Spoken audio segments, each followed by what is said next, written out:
Bibles over to the book of Psalm, chapter number 66. Psalm 66 will share with you some things the Lord has shared with us in these past few days. And we have prayed and hope that it will be a help to you this morning.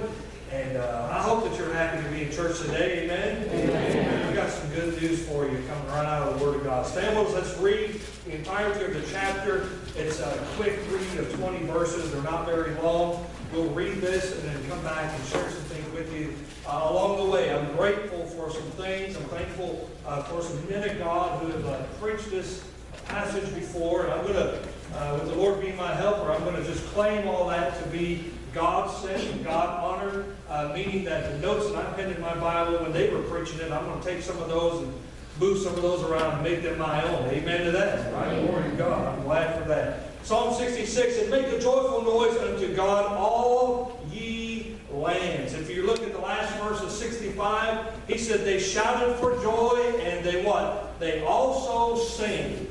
He concludes that chapter and comes right into chapter 66 and says, make a joyful noise unto God, all ye lands. Then he says, sing forth the honor of his name. Make his praise glorious. Say unto God, how terrible art thou in thy works. Through the greatness of thy power shall thy enemies submit themselves unto thee. All the earth shall worship thee, and shall sing unto thee. They shall sing to thy name, Selah. Come and seek the works of God. He is terrible in his doing toward the children of men. He turned the sea into a dry land. They went through the flood on foot. There did we rejoice in him. That's a reference to the children of Israel being led from the captivity of the land of Egypt. He said in verse 7, he ruleth by his power forever. His eyes behold the nations. Let not the rebellious exalt themselves, Selah. But he does say, oh, bless our God, ye people, and make the voice of his praise unto his praise to be heard, which holdeth our soul. Notice that phrase right there, which holdeth our soul in life, and suffer not our feet to be moved. What a great God. I'm glad he's got a hold of us. Amen to that? Amen. Verse 10, for thou, O God, hast proved us. Thou hast tried us as silver is tried. Thou broughtest us into the net. Thou laidest affliction upon our loins, and thou hast caused them to ride over our heads. We went through fire and through water, but thou broughtest us into a wealthy place. Wow. What a great God. Brought us through the fire and brought us through the flood, but he brought us to a place that is a wealthy place. And he said, verse 13, I will go into thy house with burnt offerings. I will pay thee my vows, which my lips had uttered and my mouth has spoken when I was in trouble. I will offer unto thee burnt sacrifices of fatlings, with the incense of rams. I will offer bullocks with goats, Selah. Come in here, and all ye that fear God, and I will declare what he hath done for my soul. It's important that you catch these two phrases. In verse 6, he talks about the children of Israel, how he led them from the captivity of Egypt. Now here in verse 16, come in here, all ye that fear God, and I will declare what he hath done for my soul. David talks not only generally about Israel, but he's talking singular about himself. And I'll give you more of that in just a minute. He said, I cried unto him with my voice, with my mouth, and he was exalted with my tongue. If I regard iniquity in my heart, the Lord will not hear me. But verily God hath heard me. Aren't you glad God hears you when you call? Well, I'm excited. I'm ready to go. He hath attended to the voice of my prayer. Blessed be God, which hath not turned away my prayer, nor his mercy from me. Let's take these thoughts this morning. I want to praise the Lord today, and I want to preach on behalf of Psalm 66 some things worth making a noise about. What I'd like to preach today. All right, Lord, be our helper. Father, we love you. We thank you for the time of refreshment last week and the time of fellowship with our family and friends there in Carolina. But Lord, I come to you this morning here, whatever time it is this morning, God, knowing simply good and well that it's preaching time. And God, I'm excited about what you shared with us in your precious word these past few days. I pray, God, you'd amplify it, you'd give it breath, you'd just breathe all over us here today, and you'd be a help to your people that are among us today. Father, I pray you forgive me from where I failed you. God, you know me, and I'm just as wretched as the next one, God, and maybe even better being wretched than the next one. But God, I pray that your blessed love and hope and peace in my life would just suppress all of my failures, all my faults, and God, you'd be lifted up, and you'd be exalted, and you'd be magnified here today. God, remove me from the equation. Let you be seen, let you be lifted up, and let you be glorified. I'm grateful to be called one of your very own. Thankful, God, to be numbered among the living, and grateful to know that my name is written down in the Lamb's Book of Life. Lord, I'm appreciative of all you've done in your amazing grace to save a wretch like me. I pray you hide me behind the cross of Calvary and use me in the cloak of my calling in the next few moments. In Jesus' precious and mighty name, I ask these things. Amen and amen. I'm excited to tell you today some things about David in this passage here. Jameson found, let me get his name right, Jameson Fawcett Brown is a good commentator, one of my favorite ones, and he writes these things about the means of an introduction about this chapter, number 66. He says, this is one of the great psalms consisting of David's heart of encouragement to all men to unite in praising God. He's citing the very reasoning for our purpose in praising God. He talks about the promises and the special acts of God's thankfulness, and then he celebrates the very fact at the end of the chapter about God's richest mercies. But David also rejoices in God's sovereign power over all creation. We understand what that means. He said in the beginning of your Bible, in the book of Genesis, it says to you and I, it says that, and God said, let there be, and there was. We understand God's power over, his sovereign power over all creation. But I'm also seeing David's very thankful for God's favor, God's goodness to Israel. But what strikes me most about this chapter is the very fact that David takes a moment in chapter and verse number 16 through verse number 20 there, and he begins to talk not so much in general terms about what God had done for the nation of Israel, not so much in general terms about how good God has presented himself unto his very people, but David makes it very personal and begins to express to God about the particularly things that God has done for him just directly to David. Listen, I can rejoice with you, and I believe you can rejoice with me when we talk in general terms about what the things are that God has done. When we speak about in the beginning, God created, I'm glad to know that in the beginning, God thought about me. And in the beginning of creation, he put me on this planet Earth in 1971 of March number 4 in 1971. I'm glad that in the beginning, God thought about this little place called New Chicago, Indiana, and put everything in motion. And we can talk, and we can rejoice, and we can fellowship about all those things, and even begin to try to conjure up some emotions about those days. As we were down in South Carolina, we began to talk about the older days of where Pastor Ed used to pastor, where I'll be preaching revival here in the next few weeks. I begin to think about those days. It's never a time that we get together with Pastor Ed, and Pastor Ed wants to ask me a question about everybody that he can recall that we went to church with back in the day. What does that do? That begins to excite him and to begin to get him overjoyed about the days of past and how much God had blessed and visited with that. I understand that process, and I do understand that's where David has brought us down through the first 15 verses of this chapter. But what excites me more than anything, hey, I'm glad God's done something for you. I'm glad God's done something for your church. I'm glad that God done something in the beginning. But what excites me more than anything else in this world to know that God has done something for me. And I hope it's the same thing for you. David said, listen, come and hear in verse 16. All ye that fear God, and I will declare what he hath done for my soul. I was way below the bottom line of wretchedness. I was way below the bottom line of anything good. I was way below it all. But praise be to the graces of God. His hand can reach lower than any place you and I could ever get, any place we could ever think of, and every place we could ever imagine. God can get to wherever you may be. And I don't know about you, but I'm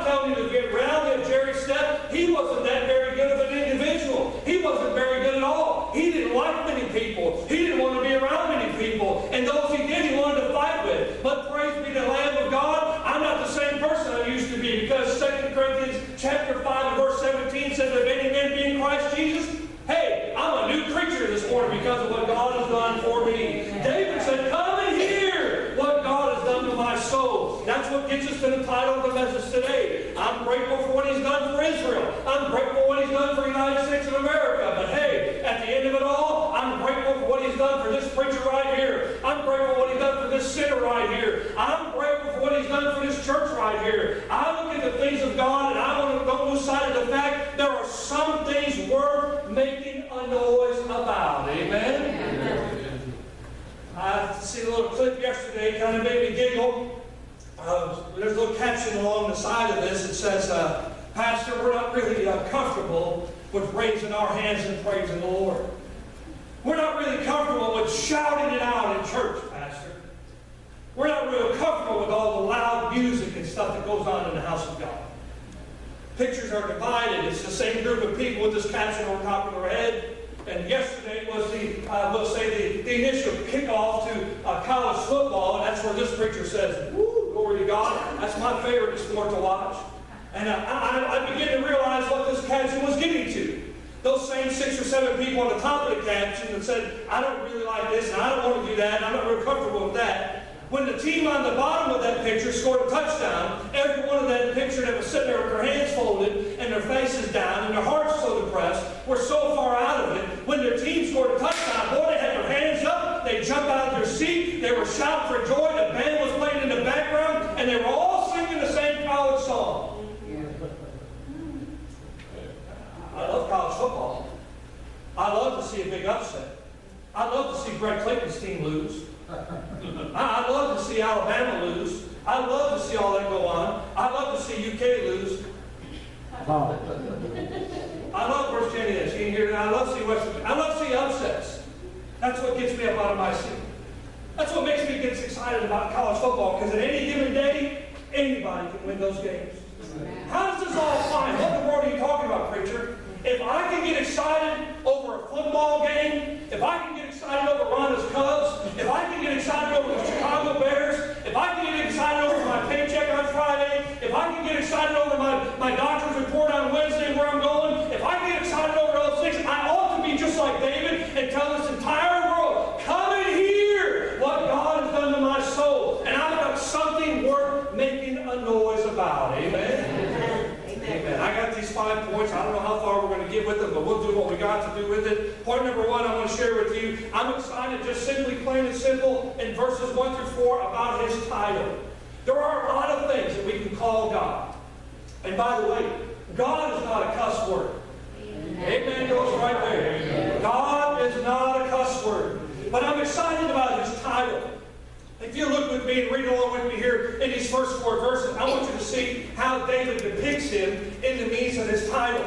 In verses 1 through 4, he said, "Make a joyful noise unto God, all ye lands. Sing forth the honor of His name. Make His praises glorious. Say unto God," where is these praises going to? By the way, it's not for the boys and the girls out on the field. The praises we ought to be giving are directly to God. Amen to that. Let me help you with this. The praises are not for the singers you just heard. The praises are not for this preacher who's preaching to you right now. The praises are not for you and I. The praises we have to offer, they need to only go to God and God alone. Amen, church.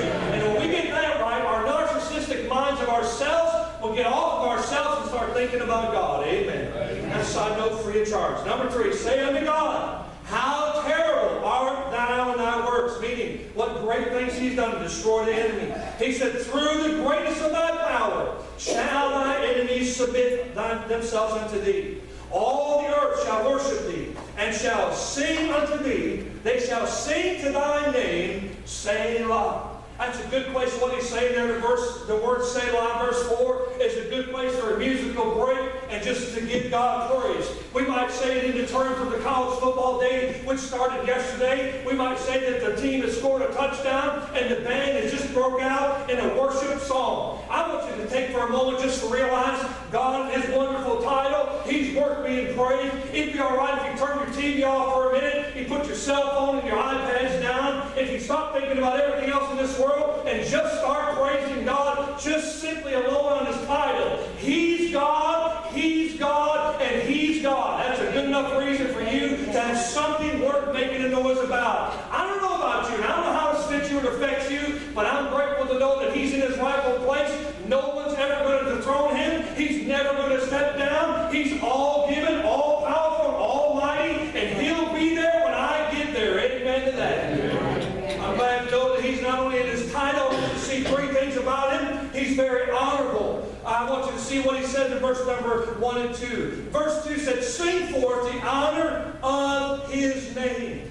I want to ask you a question now. In the middle of that little sentence there, sing forth with the honor of His name. What in the world would give you a reason to make a noise about, be noisy about? Listen, I'm telling you, it just overwhelms me. Days that we drive down here, I got that little red wagon sitting right outside the window there, $200 car. I get overwhelmed. I drive down here, and I'm looking at the tachometer. It's 164,000 miles on this little car that God has richly blessed me with, and I just get overwhelmed with simple things like that. I just start thanking God. I normally drive with one arm out there. I start thinking about all the things this little car's done for me, all the blessings it's been given to Ron and I, all the help it's been to our household, and next thing you know, I've got two hands on the wheel. I'm going faster than I was initially because I was getting excited about what God's done. You may think it's trivial or nothing, but this is simple things for me. I want to honor God and give Him glory just for the very simple things of a $200 car as much as I want a $200 suit.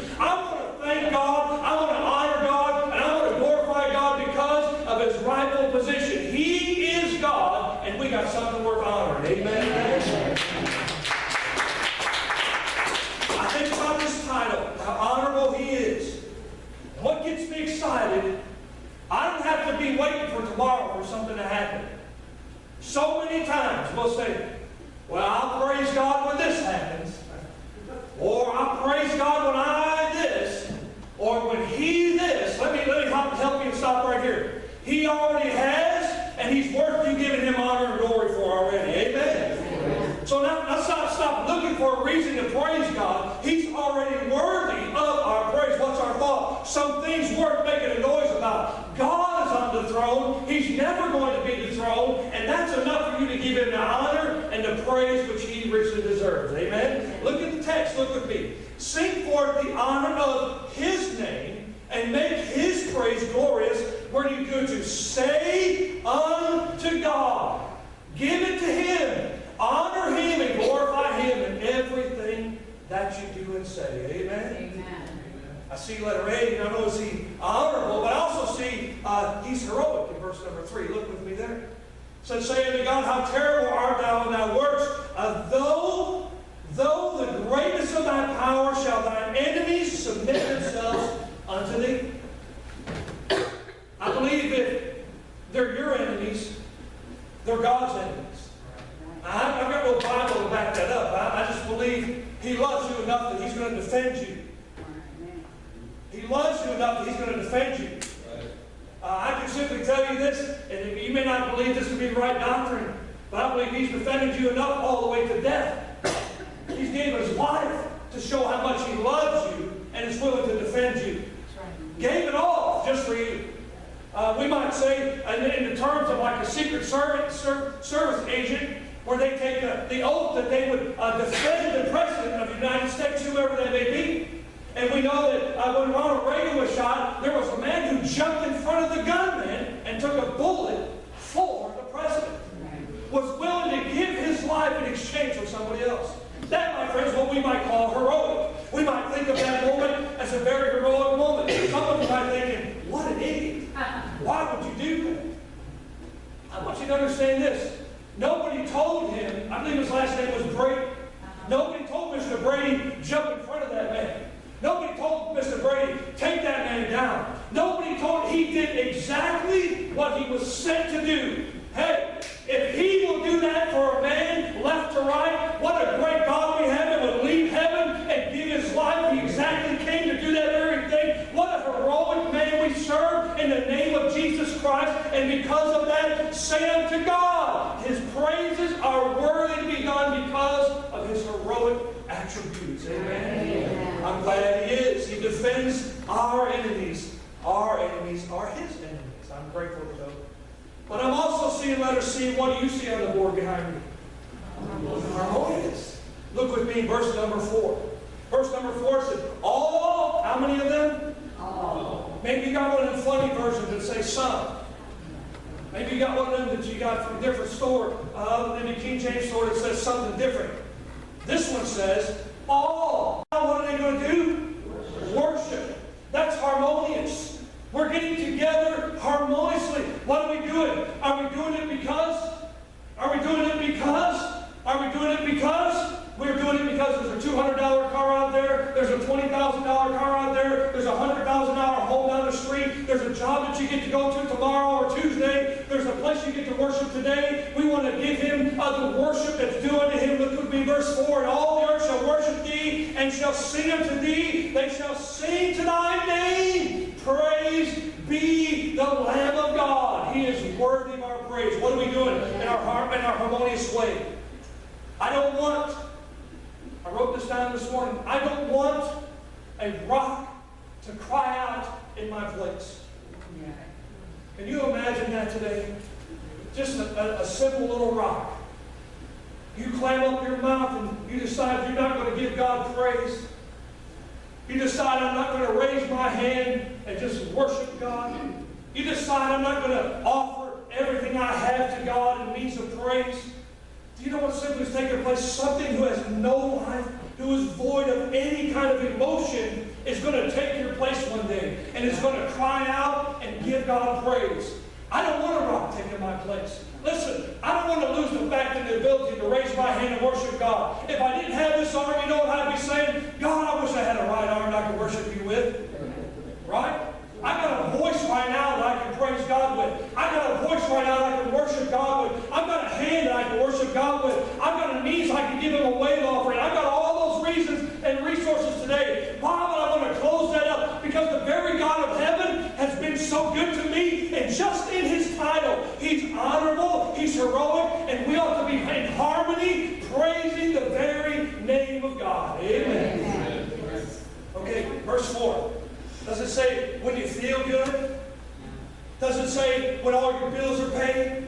Does it say when everybody in church is working and walking together in unity? No. Does it say when everybody in my household is doing well? Does it say when my family's completely knit together? It doesn't say any of that, does it? It doesn't bring any kind of a hint towards any of that. It simply says, all the earth shall worship Thee and shall sing unto Thee, and they shall sing to Thy name. If it's unto Thee and unto Thy name, who deserves it is Him. Me and you, listen to me, I know it's going to hurt some of you. You don't deserve any praise, any honor, or any glory. It all goes to God. Amen? That's point number 1. That's pretty good stuff. Number 2, let's go there. I got more on that, but let's go to point number 2. I also see some things worth making a noise about. First off, about His title. Secondly, about His triumphs. Look at His triumphs. I got so much on this, I only put 2 little subpoints, A and B. I'm grateful to know about His triumphs. Look with me and read along with verses 5 through 7. Come and see the works of God. I love to tell people, I take this road every once in a while. We go, when we go down to Carolina, if we end up driving, I take 64, get any way you want to get there. And I go down to 77, and you go through this mountain. If I'm right on the name of that, it's called Big Walker Mountain. You go through the tunnel. And you come out on the other side of that. You get in on the West Virginia side. You go through some parts of Virginia. And you come out into Virginia. And you come into this little area called the Shenandoah Valley. And as you break out of that tunnel, and the road and the pavement of the ground, and the way it's all made out, it literally opens up like a V like this. As you clear that tunnel, and you can see down into the valley for miles and miles. It is just absolutely beautiful and breathtaking. So when I tell people that, hey preacher, being a truck driver, can you give me some directions to get down to Charlotte? Sure, I tell them to go this way every time. But I tell them, listen, 2 things. When you come out of the mountain, there's always troopers sitting there at the mountain to make sure you're going slow. The second thing I want you to do, after you've noticed and picked up on all the troopers that are in the area, don't lose sight of the view that's in front of you. Just for a moment, slow down a little bit. Slow down just a little bit and see what God has in store right in front of you. So many times we're looking for this big, grand thing to come down out of the sky. We're so wrapped up in what the big prize is. I saw an advertisement this week. I was excited at the beginning of it. It showed people, I'll get back to the Shenandoah thing here in a minute. They were ripping up their lottery cards and their scratch-off tickets. And I was like, what's going on here? A little commercial come across the TV. It was an advertisement for some, I don't go find this now, some game app that you can get and scratch off. And the entitlement of it was save your money. And they started tearing all this stuff up. I'm like, Lord of God, somebody finally got on it. It was about an ad where you could win money without ever giving your money away. You know what that is? That's a fairy tale. That's a fairy tale. You're not going to download an app to your phone and think somebody's going to give you money because you're scratching off a card on the phone. That's a fairy tale. That's not reality.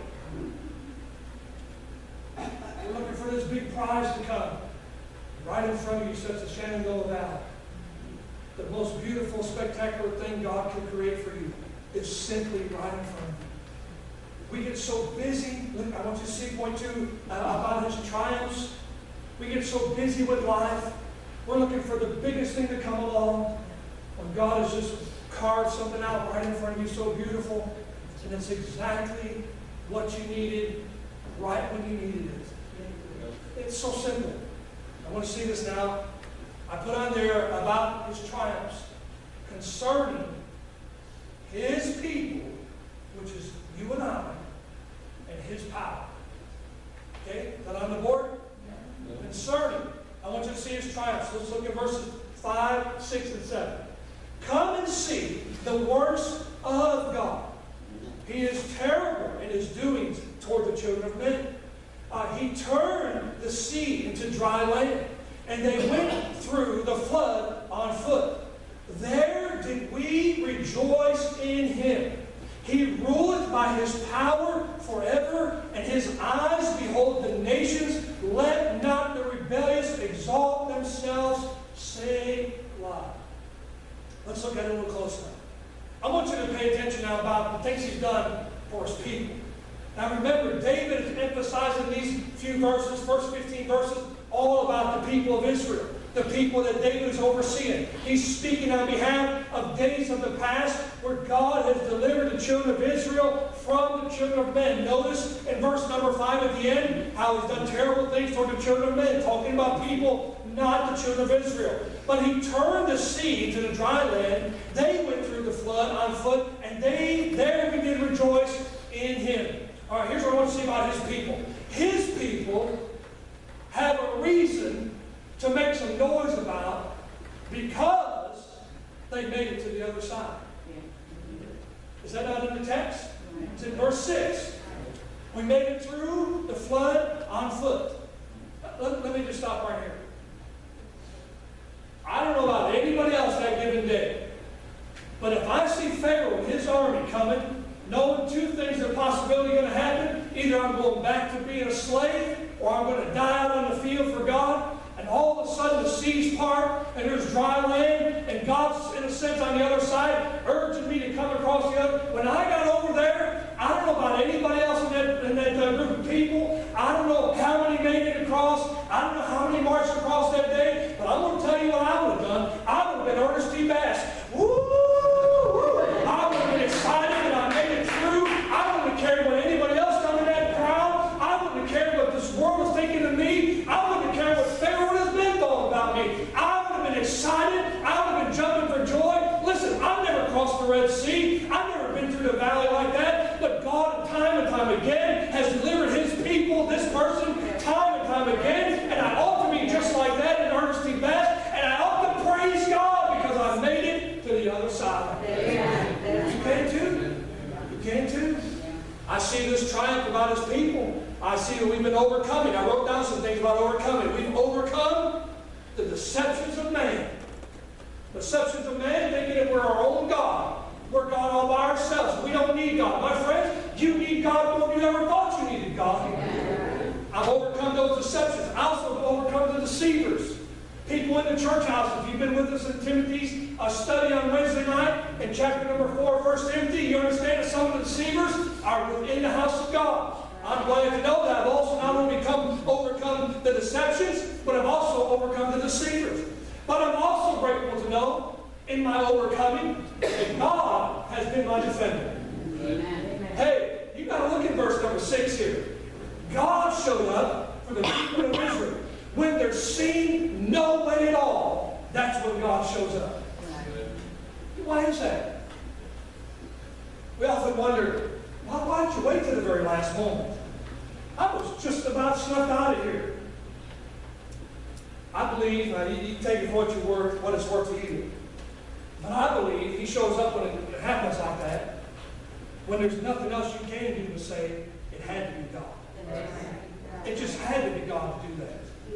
There's no other way it had to be God. It just don't make sense. It had to be God. It doesn't rhyme or reason. It had to be God. I don't know if it's not the case every time. I believe God shows up early on the scene. But in this scenario, God shows up when it seemed like there was absolutely no hope. When God showed up. I also see that He helps me to overcome. And remember now, we're acting on the people, letter A. He's helping me to overcome my anger, my adversaries, and also brought me to the altars. Well, preacher, why do you got to put that in there? Listen, there's a lot of things you're going to get angry over, and I'm going to get angry over. By the way, we might get angry at one another. Say it ain't so, right? Preacher, you talking? Yeah. You know, church people, we're a family. Families get mad at one another. Right? Come on, I don't believe it. Can you turn my mic off right now? Don't leave me here. Yeah, I know you get mad at one another. We get mad at, I venture to say, probably somebody mad at me today. I don't know. I mean, but I'm just saying, we get mad at one another. Right? You mad? That's really the one I'm concerned about. But I want you to know, we get angry at one another. But notice the progression here. The anger, the adversary, and the altar. If you haven't overcome those things, remember, He's concerning His people, overcoming anger, the adversary, and the altar. If you can't get over the anger, if you can't get over your adversary, you better get to the altar. Because if you hang out with the anger and the adversary, pretty soon you'll never find your way to an altar. Yeah, but the best thing you can do when you find all this anger rearing up in you and your adversaries rearing up in front of your eyes, you need to get to an altar and say, Dear God, find my help in you, and you defend me like your word just said. You're terrible, and you can do things that I can't do, but God, I believe in you. And I believe you can make a difference when it seems no way. I put down there not only anger, adversary, and altars, but I should turn that around and make it altars, adversary, and anger. Because if we get those things in the proper order, as God is concerning His people, what's the point on the board? What's point number 2?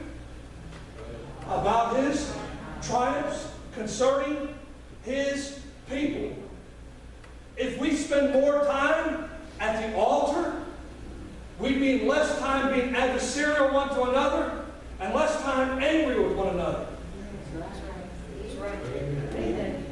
So if you get those turned around, if you're taking notes, you might want to make those letter A, anger, adversary, altar. You might want to turn that around 1, 2, and 3 in reverse order. Because if you spend time at the altar, less time you're going to be angry and being adversarial one with another. Hold on a minute. Hey, that's good preaching right there. That's solid stuff. If you spend more time before God, you got less time to worry about what other people are doing or not doing. Amen. Letter B. I'm going to quit with this one. Good night. 12 o'clock. About His triumphs in letter B. Concerning His people and concerning His power. In light of everything I just told you about letter A, my deception, deceivers, those who He's defeated, the anger, adversary, and the altars, I'm going to look a little deeper now about His power. His power will fix my malice heart. 3 words, letter N. You write these down? His power will fix my malice heart.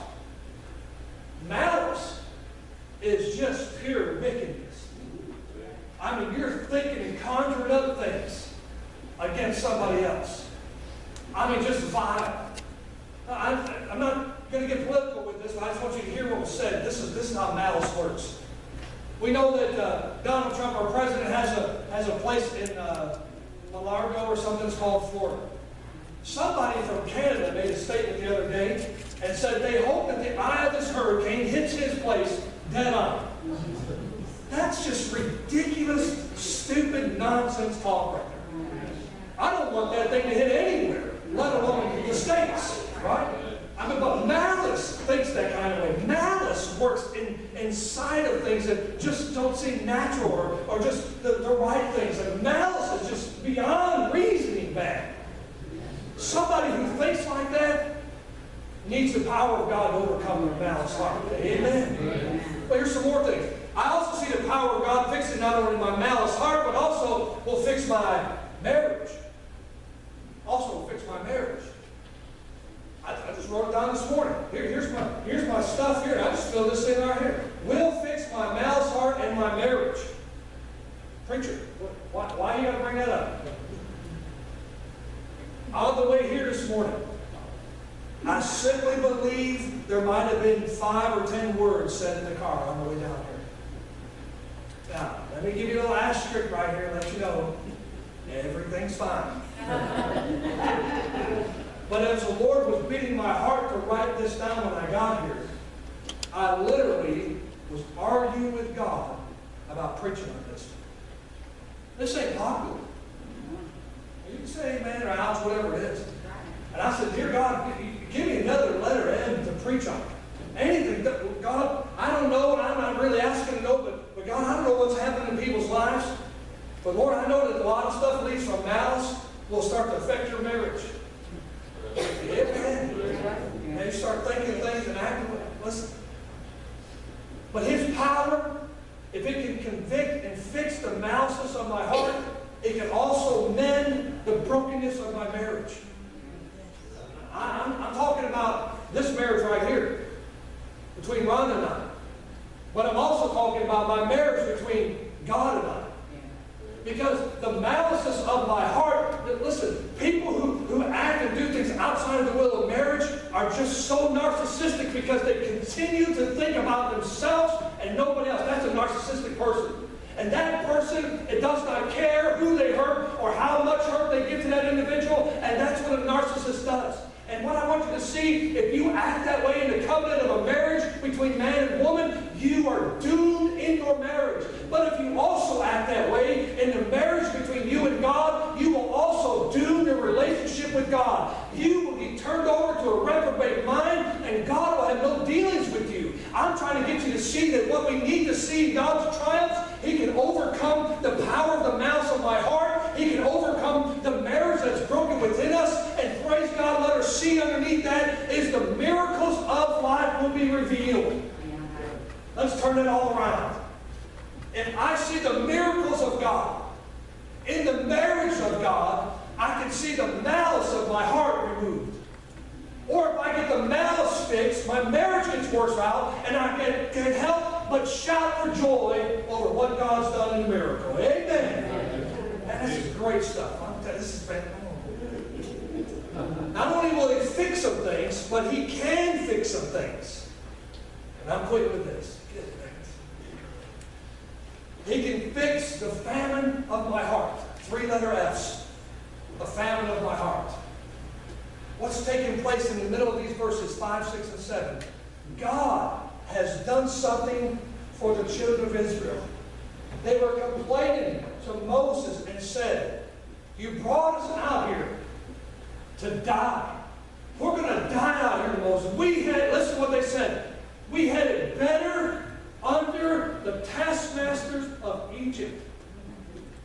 They were being whipped, beat, and abused every day of their lives. And they simply told Moses, you brought us to this edge of the water. We have no hope to get across. You brought us this far, and we're going to die out here.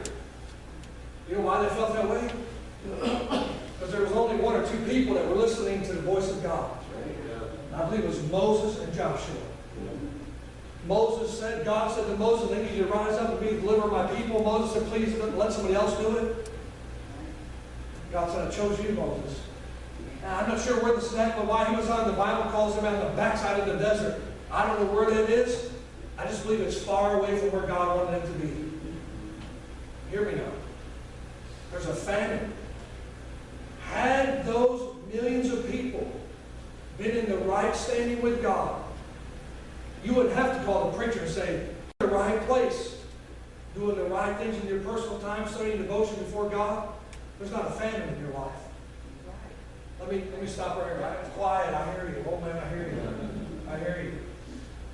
What's going to help you, fix you to get through this trying part? Point number 2 is God's power. I believe He worked in concerning on behalf of His people, but also works in concerning on behalf of His own power. What's going to get you through it? Listen, this preacher's limited. My deacon over here, he's limited. My sound booth person, they're all limited. Everybody in this room is limited.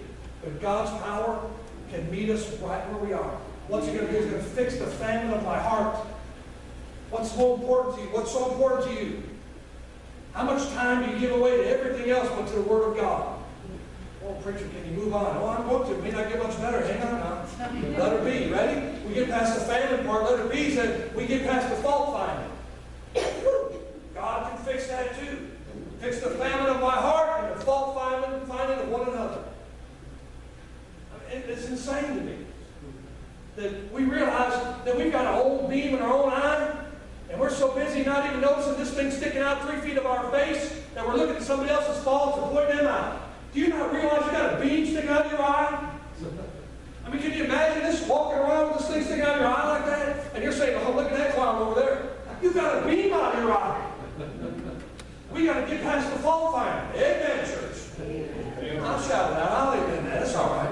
We're in a famine, but God can fix the famine. God can fix the fault finding, and then He can give us friends and relationships. No amens. If we get past the famine of our own heart, our own destitute heart before God, we're empty out in the desert. We're just like before Moses. I'm out here, I'm going to die if you don't do something for me. And God has provided all along the way. And if you just get involved in His provisions, you'll see your famine begin to pick up. And then what happens? Your fault finding will go away. They were blaming Moses for all their problems. The reality of it is, read Psalm 78 and you realize every time they sinned, God withdrew. And every time God withdrew, He came running back. I'm trying to get you to see that if you get past your famine of your heart, God will fix your fault finding and give you friends and relationships.